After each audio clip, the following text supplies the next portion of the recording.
Ayan, magandang gabi po sa bawat isa sa atin. Ayan, tayo po tumayo at pangunahan po sa panalangin ang ating gawain sa gabi po ito. Hallelujah. O dakilang Diyos na makapangyarihan sa lahat, kami po ay nagpupuri, Panginoon, nagpapasalamat sa iyo sa oras na ito. Salamat, Panginoon, sa maghapon na ito na bawat isa sa amin ay pinagtagumpay mo sa lahat ng aming mga ginawa, Panginoon. Mga kapaguran man ito, Panginoon. Lord, salamat dahil meron kaming Diyos na nagbigay sa amin ng kalakasan. Salamat sa pag-iingat mo po sa bawat isa sa amin. Salamat, Panginoon, sa pagtugon sa lahat ng aming mga pangangailangan. Salamat, Panginoon, karanas man ang mga sitwasyon ang bawat isa sa amin. Pero salamat dahil meron kaming Diyos na naging matagumpay sa aming mga buhay. Maraming salamat, Panginoon. At sa gabi mo ito, Panginoon, andito po ang bawat isa sa amin, sa iyong harapan, Panginoon. Siya sa atin yung mga po, Panginoon, ang aming mga puso, ang aming mga buhay, Panginoon. Ano man po yung mga nasuntungan mo na hindi po ka aya-aya, Panginoon, sa iyong harapan. Humihingi po kami, Panginoon, ng paglilinis. Humihingi kami ng kapatawaran, Panginoon, upang kami po, Panginoon, ay maging kalugod-lugod, Panginoon, sa iyong harapan. Kami po ay, Panginoon, maging karapat-dapat, Panginoon, na magsamba, magpuri, Panginoon, makinig ng iyong mga salita. Lord, alisin mo po, Panginoon, ang mga hadlang sa aming mga puso sa oras na ito. Salamat. Salamat, Panginoon, sa kapatawaran na alam po namin, ipinaranas na po ito sa amin. Salamat, Panginoon, at patuloy po kami tumanalangin sa iyo sa oras na ito, Panginoon, sa panguna po ng tagapaawit, Panginoon, sa buhay po namin kapatid na Danilo, maging kay Bernard, Panginoon, Lord God, pagpalain niyo po, Panginoon, ang mga awitin na hinanda po nila sa gabi nito, na sa pamagitan na po ng pag-awit, Panginoon, ikaw ay siya namin na pasalamatan, maluwalhati, Panginoon, sa mga awitin na ito. Salamat, Panginoon, sa gabi ito, bigyan niyo po sila ng higit na karunungan na pangunahan kami, Panginoon, sa pagpupuri sa iyo. Salamat, Panginoon, maging sa magbabahagi, Panginoon, na yung banal na salita sa kapatid po namin na Jessica, dalayan po namin sa buhay niya, na ikaw po ang magbigay sa kanya ng higit na karunungan sa gabi ito. Pagdaluyin mo po sa kanyang buhay ang iyong mga salita. Mga salita na ito, Panginoon, ay maging kalakasan po ito sa aming buhay spiritual. Pagpalain niyo, Panginoon, ang mga salita niyo na ito. Salamat, Panginoon, maging sa aming panalangin, Panginoon, mamaya sa panguna natin, Brenda, Lord God, alam po namin na sa bawat pagtulog po namin ng mga pananalangin po namin, alam po namin na ikaw ang Diyos na naghanda upang tugunin ang lahat ng aming mga idudulog sa iyo. Maraming salamat, Panginoon. Angkin po namin ang tagumpay sa gabi nito na ikaw ang siya namin mapapurihan, mapasalamatan, Panginoon, sa iyong kadakilaan sa aming mga buhay. Salamat, Panginoon, sa iyo po ang pinakamataas na papuri, pasasalamat at pagsamba sa tanging makapangyarihan pangalan ni Kristo Jesus. Amen. Isang mapagpalang gabi po sa mga isa sa atin. Amen. Tunay na mabuti ng Diyos na pinalakas sa gabi ito. Amen po ba? Mapalad po ang bawat isa sapagkat nandito po tayo ngayon, pinili natin sa Lord. Amen po. Amen. Let me share to you po one of my devotion. So sa Kings verse 17. In chapter 17, nagagalit na si Lord sa mga Israelites because the Israelites keep on serving idols. Patuloy sila sumasamba sa mga idols. That's why in verse 18, so the Lord was very angry with Israel and removed them from His presence. So sa sobrang galit ni Lord sa kanila, inalis ng Panginoon ang kanyang presensya sa mga Israelites na ito. Gusto ba natin ba? Ayaw natin, di ba? Alam naman natin kung paano sila niligtas, Lord, pinagpala from their enemies. Lagi silang niligtas ng Panginoon, but they keep on serving idols. That's why po in verse 33,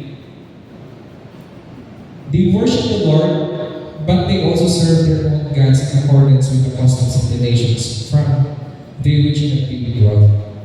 Narinig ako dito, may mga Christians, I hope and I pray wala dito sa church, na may mga Christians, they are worshiping the Lord during Sunday. Pero paglabas mo ng bahay sa bahay, parang ibang yung ginagawa mo. Puro kasalanan na yung ginagawa mo. Diba? Ayaw natin yan. So that's why po in verse 35, when the Lord made a covenant with the Israelites, He made a covenant, in verse 35, when the Lord made a covenant with the Israelites, He commanded them, sabi po doon, do not worship any other gods, or bow down them and serve them, or sacrifice to them. In 36, but the Lord who brought you up out of Egypt with mighty power and outstretched arm is the one you must worship. To Him you shall bow down, and to Him you should offer sacrifice. Amen po ba? Walang ibang dapat pag-alayan ng pagsamba. Walang ibang pag-alayan ng mga sakripisyo natin, kundi yung ating Panginoon naman. Amen po ba? There should no other gods but only the Lord Jesus Christ. Amen po ba? Pwede magpalakpakan natin si Lord. Hallelujah. Patuloy natin sa bayan ng ating Panginoon. Siya lang ang nalalapat na sa bayan.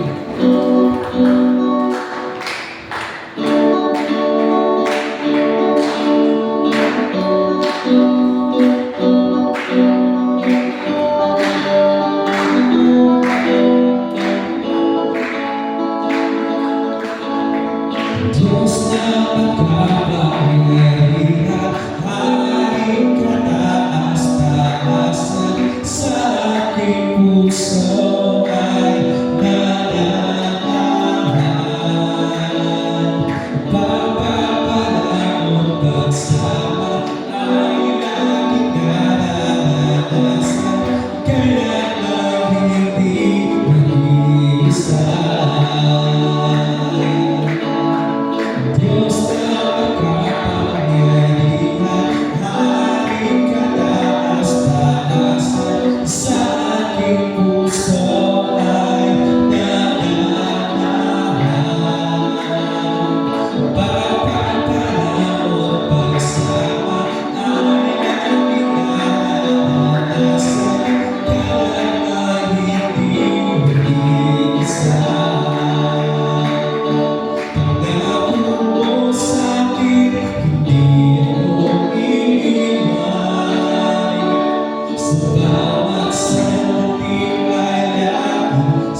nga Diyos, salamat sa iyong pangako na hindi niyo po kami iiwan ng Panginoon sa buhay namin.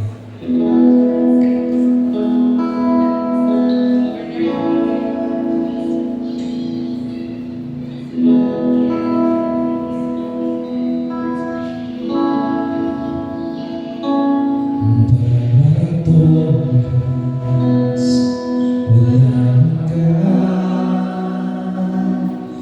papupugay ang inaaral ng mga ang nilikha. Isang tinig na ko mapagsamba. Banal ang Panginoon, banal ang Panginoon. Hallelujah, purihin ka, dakilang hari, luwalhatiin ka.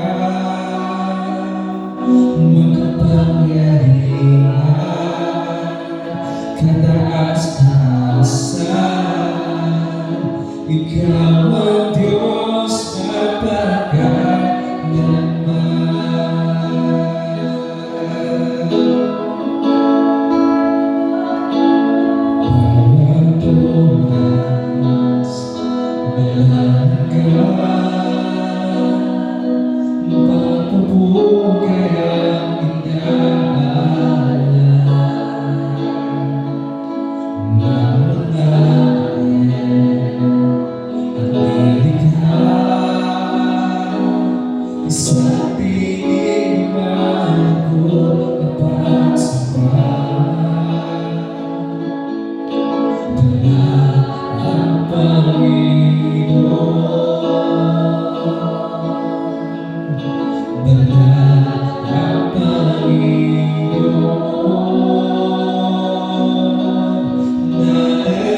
lift up your name, Lord.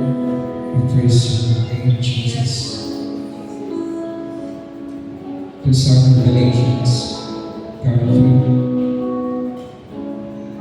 why are you here today? Bakit ka nandito? Because I believe you personally experienced the goodness of God. You personally experienced the love of God. You personally naramdaman mo yung tunay na pagmamahal ng Panginoon. Kaya kahit gaano kabigat ang problema, kahit gaano kabigat yung pagsubok na ating nararanasan, we know that there is God na kaya tayong pagtagumpayin. That's why we are here to keep on serving the Lord. That's why we are here to keep on worshiping the name of Jesus. Because we do personally experience the greatness of God, the love of God, the blessings of God na nagsustain sa atin. Thank you, Lord Jesus. Sa bawat araw, Panginoon, pinapatunayan na ikaw lang ang Diyos na siya makapagbiligtas sa atin, na siya makapagbibigay sa amin ng katagumpayan sa buhay. Thank you, Lord, sa personal experience mo. Maraming salamat. We praise you, we adore you, Lord, and we lift up your name, Jesus Christ. Ikaw lang ang aming pupuli. Ikaw lang ang aming sasabihin. Maraming salamat. We give you all the glory, honor, and praise in Jesus' mighty name we pray. Amen.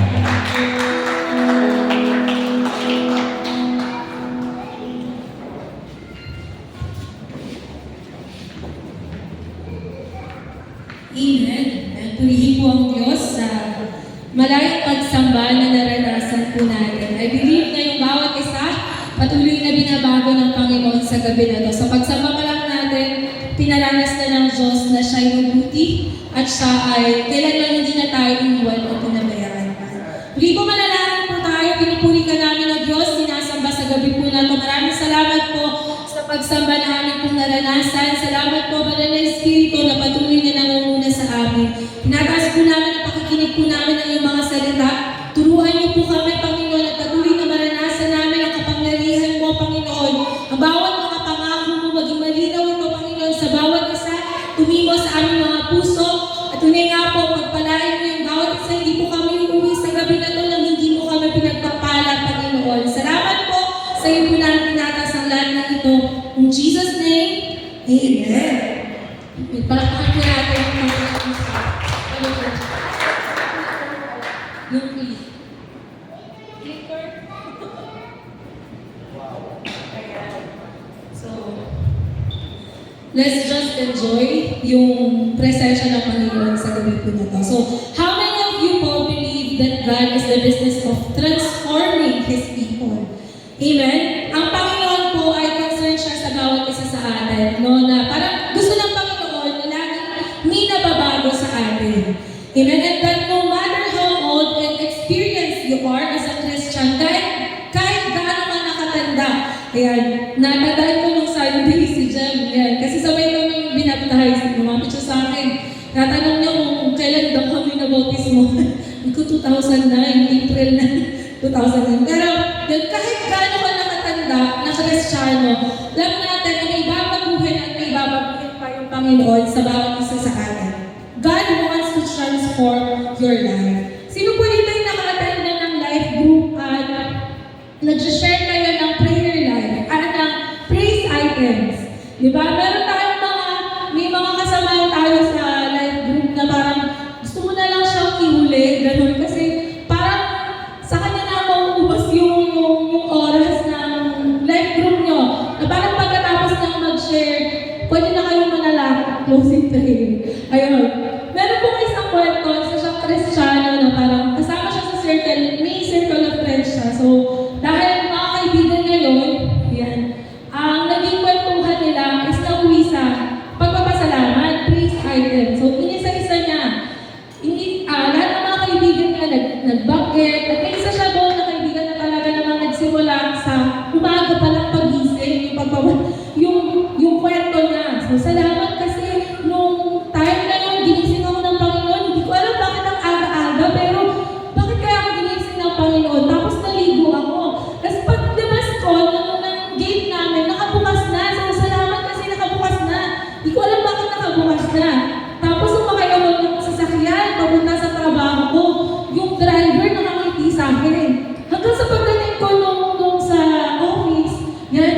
na nalaman ko may libre pala kami lunch. So, alam niyo yun, sa part na yun, alam niyo po kung saan doon yung praise item niya? Wala pa po, nasa gabi pa. Gabi pa, doon sa natutulog siya kasi napanaginipan niya daw na nanalo siya ng loto. So, malipat praise item niya. So, nung time niya na siya na yung mag-share, natulala siya at saka nag-iyak. Kasi sabi niya, bakit wala akong may pagpasalamat? So, parang kahit gano'n na siya katagal na Kristiyano, wala siyang mag-isip that time na pagpapasalamat. Kasi ang meron lang siya ay kabigatan. Ayan. Pero naging totoo siya sa Panginoon that time. At sino ba yung naniniwala dito na kahit wala kang masambit na praise item mo na nangyari sa buhay mo, though alam naman natin na may ginagawa yung Panginoon, kahit wala kang mabanggit, doon sa kaloob-looban nun, merong binabago pala ng Diyos sa atin at may ginagawa siya. Amen po doon. Amen. So, right now, let's talk about the subject entitled Breaking the Pattern. Ayan. Breaking the Pattern.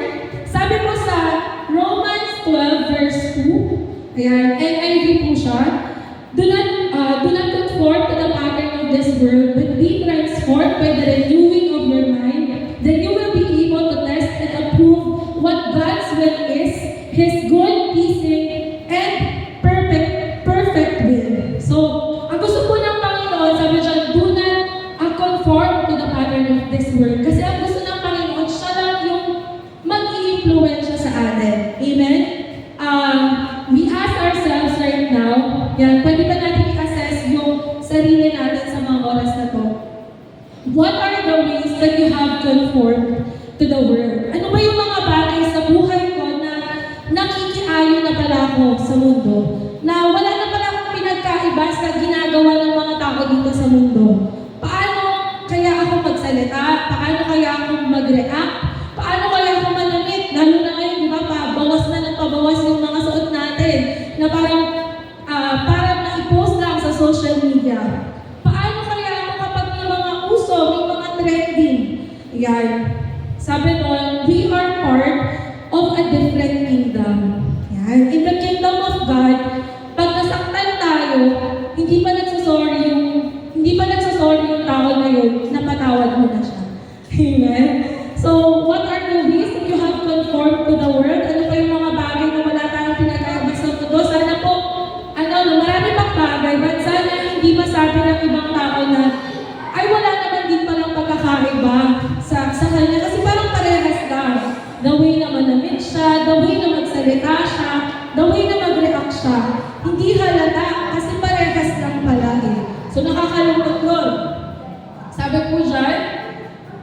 Sabi po sa Mateo 5:13, kayo ang asin ng sangkatauhan, ngunit kung ang asin ay kawalan na ng alat, paano pa ito mapapaalat muli? So may tanong po, hindi ba wala na itong kabuluhan, kundi ang itapon at tapakan ng mga tao? So, it's no longer good for anything. Sabi daw po, wala na daw po itong pakinabang, except to be thrown and sharpened at apakan na lang daw po ng mga tao. Kasi nung panahon ni Jesus, syempre wala na mga refrigerator, di ba? Ang refrigerator, kaya natin kailangan para mag-store ng mga pagkain. Kaya para hindi madaling masira. Pero nung panahon po ni Jesus, nung unang panahon, ang asin, siya yung siya yung pinakapangunahing kailangan. Kasi nagagawa ng i-preserve yung mga pagkain ng mga tao doon. So para hindi madaling mabulok, nape-preserve niya. Pero kapag dumating na yung time na ang asin ay parang wala na siyang pinagkaiba doon sa kailangan, sa pinipreserve niya na baboy, manok, manyan, para hindi mabulok. Pag wala na siyang pinagkaiba doon, tinatapon na siya. Kapag wala, ibig sabihin wala na siyang lasa. So ganun po yung nangyayari. At alam po natin, we all know that Jesus is describing dito sa verse na to sa body of Christ. So tayo po yung tinutukan at tinutukoy ni Jesus dito. What does it mean for believers to become tasteless? Ano po yung ibig sabihin ng wala ng lasa, wala ng talab, wala ng epekto, wala ng pakinabang? Ayan. We taste like the people we are supposed to be preserving.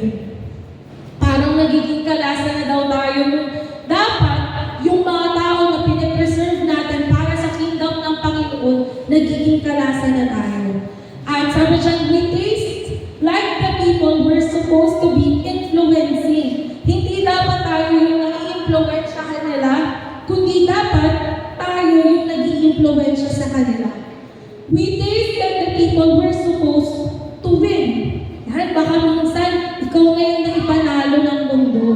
Diba? At sabi dyan, we have become tasteless when we behave how the world behaves. So, nagiging wala na tayong kapakinabangan kapag wala na tayong pagkakaiba sa kung ano yung ginagawa ng mundo. Yan. So, stand on your conviction. Stand firm on who Jesus says you are. So, stand firm and don't compromise. Balik natin. Minsan, dahil sa kagustuhan natin na maging relatable tayo, o kaya, tawag dito, gusto natin makarelate doon sa usapan, sa uso, talagang minsan natatayang tayo, or kumbaga matatayang tayo na gawin kung ano yung ginagawa nila. But, sabi doon, bilang Kristiyano, kailangan natin mag-stand firm. At yung Panginoon, siya yung gagawa ng inside job. Yan, siya yung kikilo sa atin. And I believe God wants to influence us. At tatanggalin po niya yung mga influensya sa atin na hindi dapat natin nararanasan. At gusto ko pong sagutin yung tanong kanina sa Mateo 5 verse 13. Ayan. Ngunit kung ang asin ay mawalan na ng alat, paano pa ito mapapaalat muli? And paano nga ba if the salt has become tasteless? Actually, sabi ng Bible, wala na itong pakinabang. But I'd like to answer the question, how can it be made salt again? Gusto ko ulit magkalasa, Lord. Ayan. Gusto ko magkaroon ng lasa. If you've lost your saltiness, kung wala na daw po, kung nawalan ka na daw ng alat, yan, I believe, ito po yung sagot. If you've lost your saltiness, ano daw po yun? Obedience can bring it back. Amen. Your obedience matters. Sa mga kabataan, yung pagsunod ay nakalulugod sa Panginoon. Napaka-importante ng pagsunod. Napaka-importante that you follow God's voice. Ano man yung command ng Panginoon, napaka-importante na nagpe-persist tayo in applying the word. Diba? Kung sa bawat araw nakikipaging ka sa Panginoon, dapat nandun din yung kasigasigan mo na gawin kung ano yung natutunan o itinuro ng Panginoon. I-follow mo lang, i-obey mo lang, keep on applying what the Holy Spirit is saying to you. Listen to His voice, obey kahit minsan masakit. Yan yung ipapagawa ng Diyos. Kahit hindi mo naiintindihan. Kasi diba, sa pagsunod, hindi naman talaga natin kailangan maintindihan yung buong senaryo. Ang kinakailangan lang ng Panginoon makita, sumusunod ka ba talaga sa Kanya, na parang kahit wala ka ng pag-asa dito, magpapatuloy ka sa Panginoon. Amen na. Pastor, ilang beses ko nang itinry po kasi. Yan, pero hindi ko talaga kaya. Kapatid, you're not powerless. Diba? Over your behavior. You can do it. Sabi nga, I can do all things through Christ who gives me strength. So persist on your obedience. Ayan, dahil deserve ng Panginoon yung mga anak niya na masunurin. Amen. Tanong mo sa katabi mo, masunurin ka ba? Amen. Amen. So, sabi na, ang kingdom na parte tayo, na belong tayo, is the kingdom of light. Amen? And this kingdom of holiness. Kaya pag hindi na, kapag sinabi ng Holy Spirit na hindi, mag-stop ka. Hindi ipapagawa sa iyo ng Panginoon yung isang bagay na alam niyang i-bless ka na. Diba? In the end, yung patutunguhan mo nun is i-bless ka ng Panginoon. Again, hindi ka dadala ng Panginoon or hindi ka uutusan ng Panginoon sa isang bagay na gawin mo to kung sa huli, hindi ka na pagpapalagin. Diba? At sabi nga, wala nang ibang mas hihigit pa na pruweba na lumalalim tayo sa Panginoon, kundi yung nakikita ng mga tao, yung pagsunod natin sa Panginoon, kay Kristo. So right now, we decide to build a lifelong obedience. Ngayon pa lang po, mag-desisyon ka na habang buhay, magiging masunurin ka sa Panginoon. Otherwise, you may become more famous for your downfall than for your success. Sabi nga, no matter how good or spiritual we are in most area of life, kaanong man daw po ka-perfecto, yung sa lahat ng area mo ng buhay, but one unsurrendered area, one disobedience can begin a downfall. Naniniwala po kayo doon na Isang hindi mo lang pagsunod, pwede lang magsimula yun ng pagbagsak mo. Kaya, ang pipiliin natin, syempre, ang sumunod sa Panginoon. Sabi po sa Roma 12, verses 1 to 2, kaya nga, mga kapatid, alang-alang sa masaganang habag ng Diyos sa atin, ako'y nakikiusap sa inyo na ialay ninyo ang inyong sarili bilang isang handog na buhay, banal at kalugod-lugod sa Diyos. Ito ang karapat-dapat na pagsamba ninyo sa Diyos. Huwag kayong makikiayon sa takbo ng mundong ito.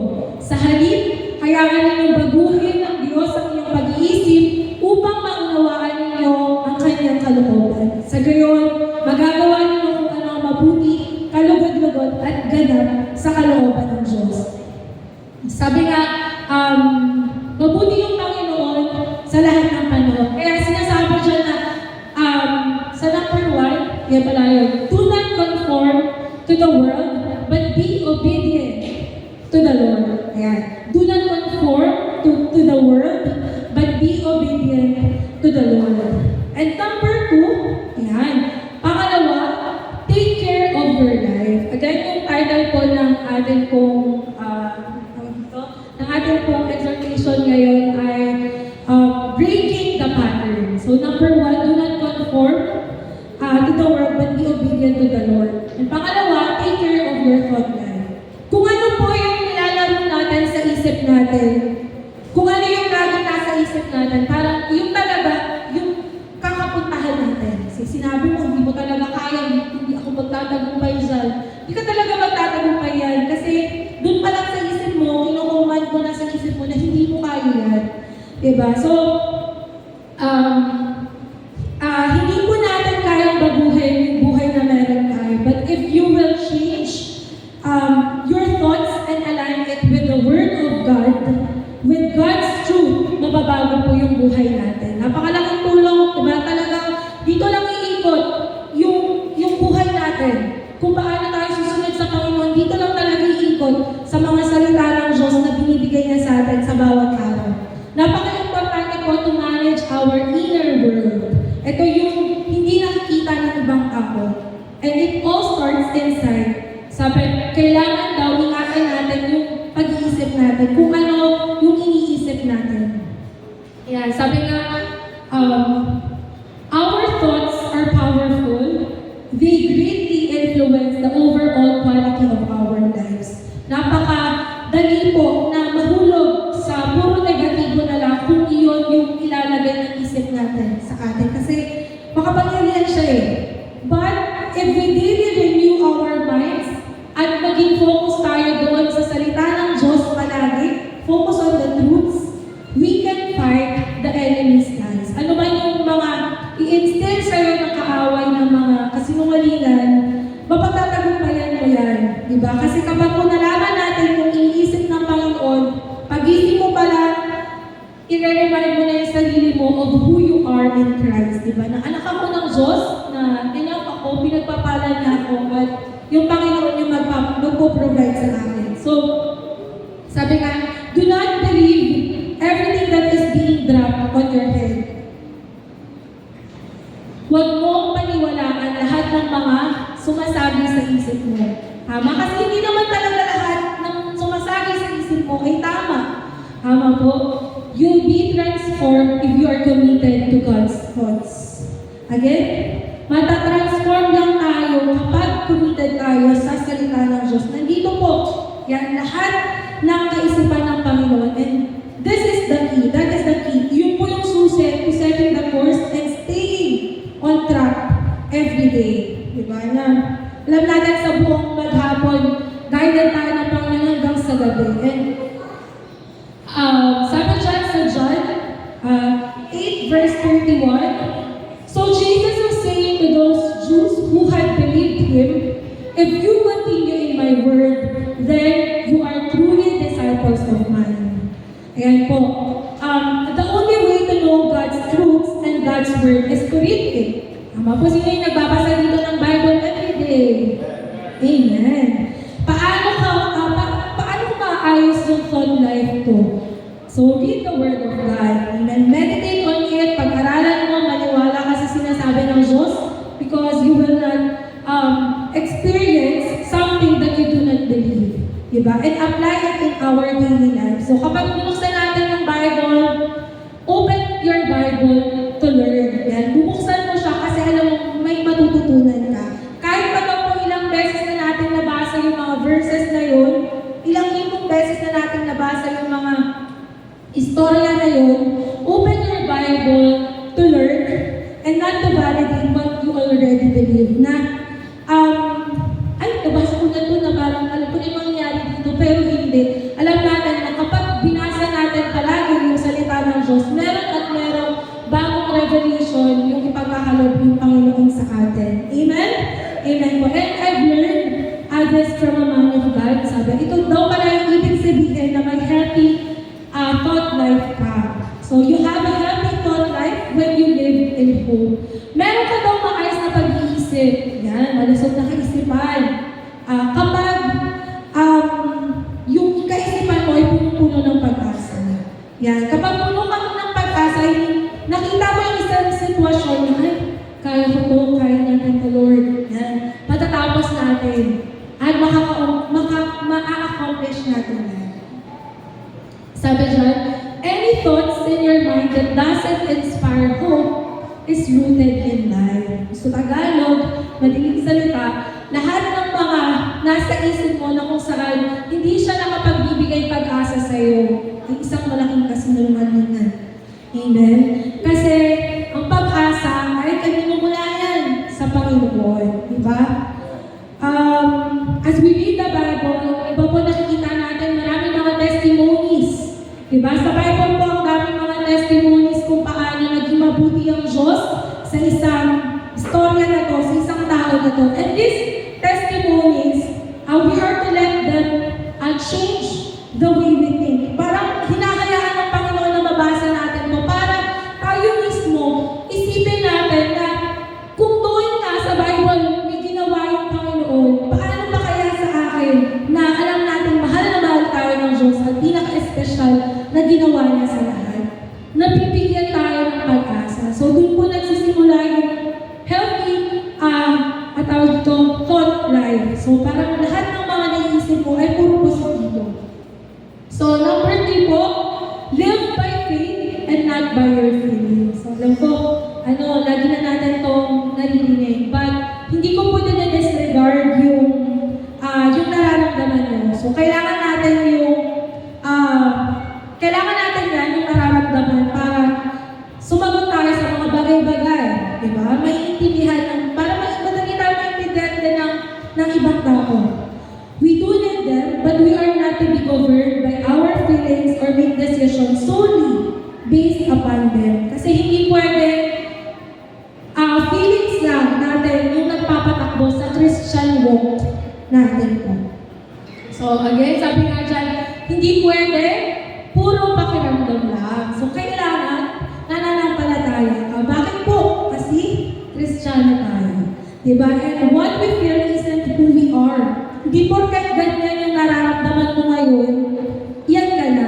Diba? Kumbaga, siguro kailangan lang talaga natin dumaan sa process na may isa akong Christian friend na nakausap ni Parsha doon na sinabi, ito nga yung ayaw ko na season ito yung ayaw ko na season na minsan gusto ko na lang sabihin kay Lord, bilisan mo naman kasi ayoko yung mabagal na season na to sa buhay ko.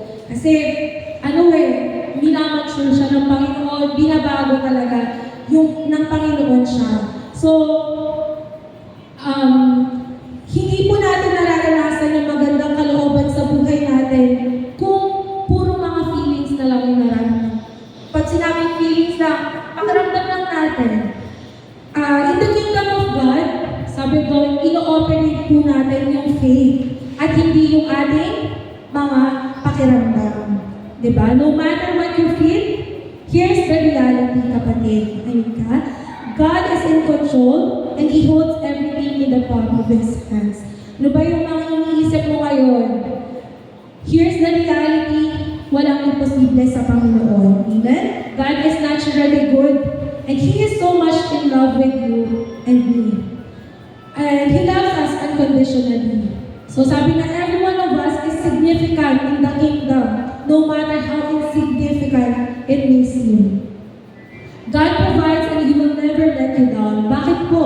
Yan, lagi daw natin isipin na ipoprovide ng Panginoon gaano man katinda yung pangangailangan ko. Kasi anak niya tayo at hindi niya tayo kayang pabayaan. Sabi po sa Micah chapter 2 verse 13, magbubukas ang Diyos ng daan para sa kanila at palalalaan sila mula sa pagkabihan. Magtatakbuhan silang palabas sa mga pintuang lungsod at magiging malaya. Si Yahweh mismo na kanilang hari ang sa kanila'y mangunguna. At isa po sa pinakamaganda at gusto kong pangalan ng Panginoon ay He's the Breaker. Amen. Ano ba yung breaker? Sabi po sa Micah chapter 2 verse 13, magbubukas ang Diyos ng daan para sa kanila at palalayaan sila mula sa pagkabihan. Magtatakbuhan sila palabas sa pintuang lungsod at magiging malaya. Si Yahweh mismo na kanilang hari ang sa kanya'y mangunguna. The Breaker, the Messiah, sino po yung naniniwala na yung Panginoon kaya niyang baguhin, ayan, kaya niyang may tanggalin, sirain, gaya po niyan, ayan, gaya po niyan, sipin na lang natin yung lalaki, siya si God, diba? May malaking wall sa buhay mo na matagal ka nang hindi makalaya. Ayan.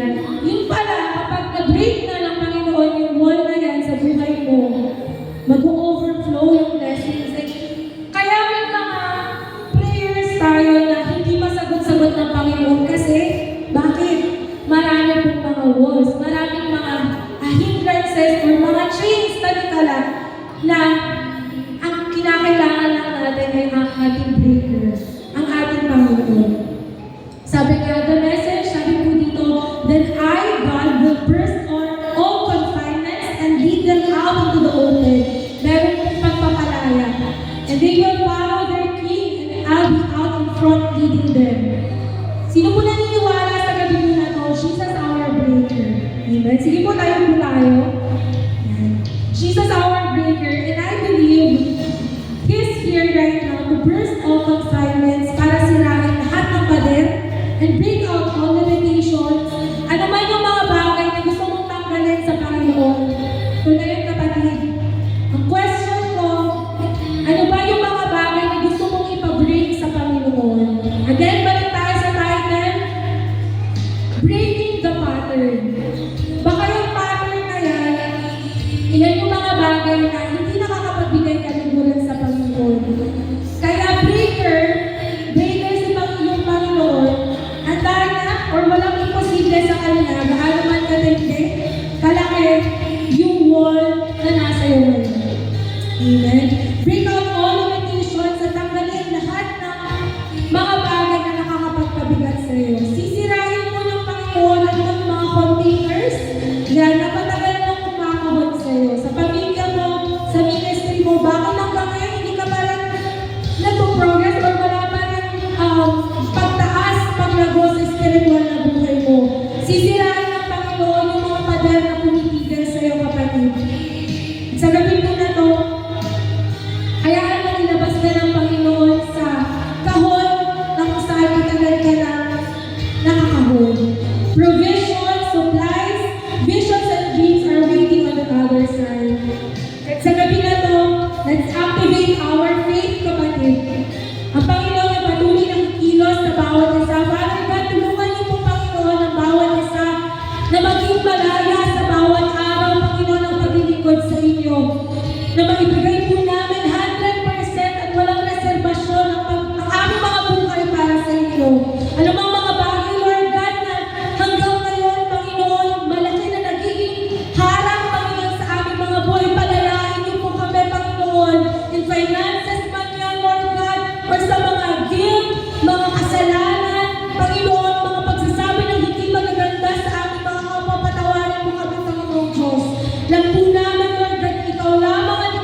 Amen.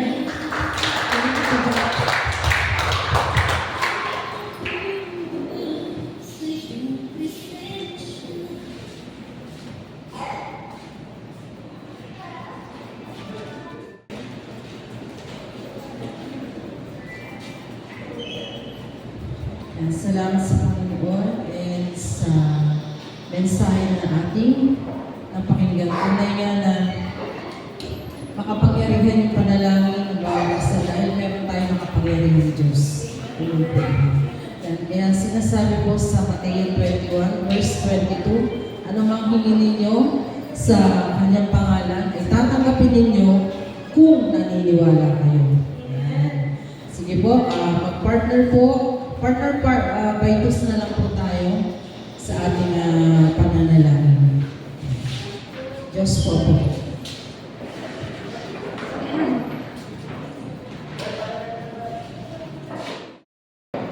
Sige po, ako kayong pagbagisa.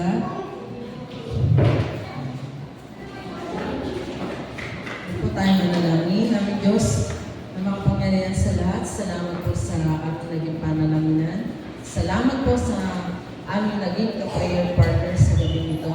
Alam namin na kung kami po ay may paniniwala, kung kami po ay may pananampalataya, kahit kasing liit ng puto ng mustasa, Panginoon, alam namin na mangyayari ang lahat po na itinulog namin sa inyo sa pamamagitan po ng pananalangin. Kaya salamat po sa pag-asa na meron kami sa gabi nito at sa mga susunod na araw. Salamat sa lahat ng pinagkaloob mo na, Panginoon, tinugon mo na at tutugunin pa sa aming idinalangin. Alam namin, Panginoon, na sa aming paghihintay may biyaya kang ipagkakaloob sa amin. Lord, lalo niyo po kami pagtibayin sa pamagitan ng aming pananampalataya, sa pananampalataya pinagkaloob mo, Panginoon. Salamat po, Panginoon, sa gabi nito. At ang offering na maliligon po sa gabi nito, maging pagpapala po ito, pakabasbasan niyo po ang mga kamay na magsisipagbigay sa gabi nito at patuloy ang halagang nito ay magamit po sa mga pangangailangan pa ng inyong bahay-sambahan. Purihin ka sa gabi nito, ito pong aming panalangin ng may pagpapasalamat sa tanging pangalan ng inyong anak na si Jesus. Amen and amen.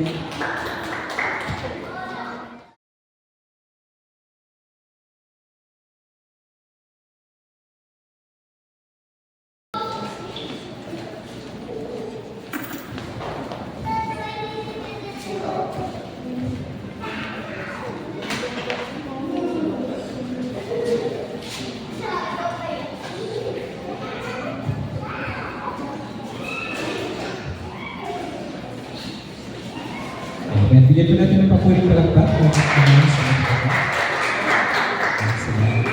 Now po tayo sa ating announcement, a special announcement. Taas po kamay ng ating mga choir. Meron po tayong choir practice bukas, 7 p.m. Mga po ba, 7 p.m. 7 p.m. po yung practice natin bukas para naman po kakantahin natin yun sa ating revival night doon po sa lugar na CBC sa Kalamba. And speaking of revival night, yan, sa nasasabi po, again, yung service po natin dito po sa LC po.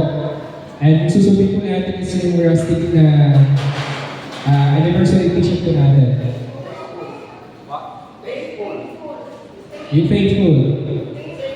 Faithful. Thankful. Yan, yung anniversary t-shirt po natin yung ating sa TV.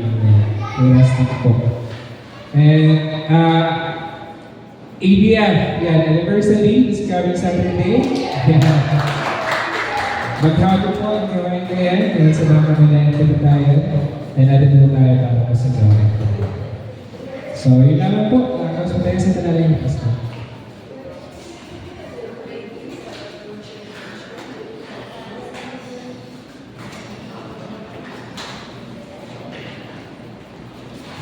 Sige po, tayo lahat at tayo po ay magpapulas na po sa ating pagkakas namin. Ang maraming Diyos na makapangyarihan sa lahat, hindi nga po Panginoon, nagpupurinig pa po salamat po kami sa tagumpay na aming pong naranasan ngayong gabi po na ito sa aming pagsama-sama. Pagpapalalanginan po Panginoon sa pagpupuri, pagsamba, sa pakikinig ng iyong mga banal na salita po Panginoon. Tunay nga, nanawa ang iyong mga patuloy na pagsama sa bawat isa po sa amin. Ay patuloy po namin itong maranasan sa aming mga ginagawa paglilingkod. Alam po namin po Panginoon ang iyong mga banal na salita, ang iyong presensya, ang patuloy na nagpapalakas po sa bawat isa po sa amin. Kaya naman po Panginoon, patuloy Lord na samahan niyo po yung bawat isa po sa amin, lalong-lalo sa mga nalalapit po namin gawain sa revival night, sa darating pong Friday, ng sa araw po ng bukas po Panginoon, sa aming po pag-ensayo ng choir po Panginoon, patuloy Lord na andun po palagi ang inyong pagsama po sa bawat isa po sa amin. Pagkaluban niyo po kami ng katsagaan po Panginoon sa lahat ng aming po mga ginagawang paglilingkod sa inyo. Kaya naman po Panginoon, maraming salamat po Panginoon sa patuloy na mga katugunan na aming po nararanasan po Panginoon sa lahat ng aming po mga itinadalangin sa inyo, maging tuman po ay aming po mga personal na kahilingan po Panginoon at yung aming po mga prayer item na lagi po namin idinudulog sa inyo po Panginoon. Salamat po Panginoon sa ibinibigay niyong katagumpayan po Panginoon sa lahat ng aming po itinadalangin po na ito. Maging sa aming po pagsamantalang pag-iwahiwalay ngayong gabi po na ito, Lord, dalangin po namin ng inyong pagsama, pag-iingat po Panginoon ay patuloy po namin itong maranasan hanggang sa kami po ay makarating sa aming po mga tahanan ng ligtas at datnan din po namin yung aming po mga mahal sa buhay na naroon din po yung galak sa kanila po puso. Salamat po Panginoon. Ngayon sa aming po pagsasalusaluhan ngayong gabi po na ito, patuloy na pakalinisin niyo po ito, magsilbing kalakasan po ito ng aming po mga physical na pangangatawan at magamit po namin ang aming po mga katawan. Kalakasan po na ito po Panginoon sa aming po mga ginagawa po paglilingkod sa inyo. Balik niyo po ito ng maraming beses sa mga taong nagsipaghanda po nito at ikaw po sa patuloy na magpala po Panginoon sa bawat isa po sa amin. Salamat po. Salamat at patuloy na tanggapin ng bawat isa yung mga pag-ibig na nanggagaling sa ating Diyos Ama, ang pagsama ng Santong Espiritu at ang pag-ibig na nanggagaling sa Diyos Anak po Panginoon ay patuloy po namin itong maranasan at ang pagsama ng Santong Espiritu ay patuloy po namin itong maranasan ngayon at magpakailanman. Amen. God bless you.